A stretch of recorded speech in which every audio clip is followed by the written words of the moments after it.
où va-t-on les arrêter?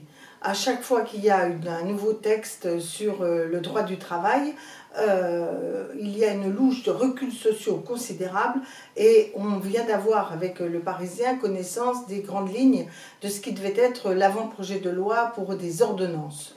Le gouvernement dit « Ah bah attention, c'est qu'un document de travail ». Mais finalement, il explique très bien la finalité. C'est-à-dire qu'il n'y ait plus de code du travail, qu'il y ait des droits minimums garantis à tous et le reste négocié dans les entreprises selon les rapports de force. Et on sait bien qu'avec la pression de la concurrence internationale et les concurrences internes, eh ben, il va y avoir une fantastique déflagration et un dumping social généralisé. Alors qu'est-ce qu'il y a dans ces propositions? Il y a la remise en cause de la hiérarchie des normes. Ça veut dire que l'essentiel du droit social sera consacré dans l'entreprise. C'est vous dire à quel point il y aura de grandes inégalités et une fragilisation. Si les syndicats ne sont pas d'accord pour accepter tel ou tel recul, on vous dira mais l'autre est concurrent, on ira ailleurs, etc. Bref, je prends quelques exemples précis. Premièrement, le contrat de travail, et en particulier la capacité de définir les règles pour licencier. Et on sait que le patronat veut licencier plus facilement, c'est-à-dire finalement licencier pas cher, facilement, et pourtant on a déjà une flexibilité considérable, mais c'est sans fin pour eux.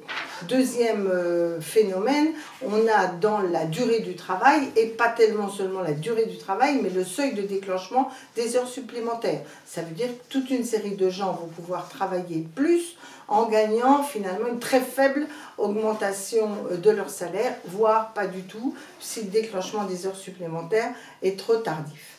Et puis, il y a d'autres mesures que celui du contrat de travail.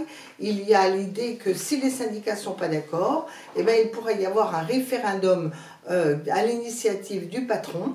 Et à partir de ce moment-là, toutes les manipulations sont possibles. On l'a vu dans certains cas, comme Smart, où par exemple, on demandait des efforts aux ouvriers et aux salariés en bas de l'échelle, mais les cadres n'étant pas concernés, majoritairement, ils ont accepté cette remise en cause. Donc, je suis opposée, et il faut être opposé au référendum à l'initiative du patron dans les entreprises.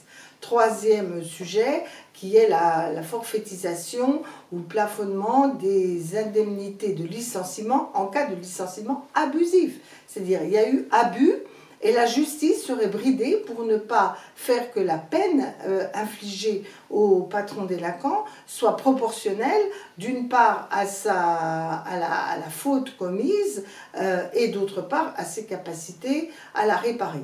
Donc on voit bien que sur ces trois exemples, c'est tout le contrat social qui fonde les liens et les droits du travail dans ce pays, acquis de haute lutte depuis des années et des années de militantisme, de gauche au pouvoir, et qui veut être remise en cause pour rentrer dans un modèle anglo-saxon dérégulé, qui, par ailleurs, ne crée pas d'emploi. À chaque fois, on nous dit plus de flexibilité, il y aura moins de chômage. Le choc de confiance, il n'y a jamais le choc de confiance et moins de chômage. La seule façon qu'il y ait un choc de confiance et moins de chômage, c'est une politique de relance qui nourrit le carnet des entreprises. Ce sont des investissements de modernisation qui améliorent nos capacités d'exportation.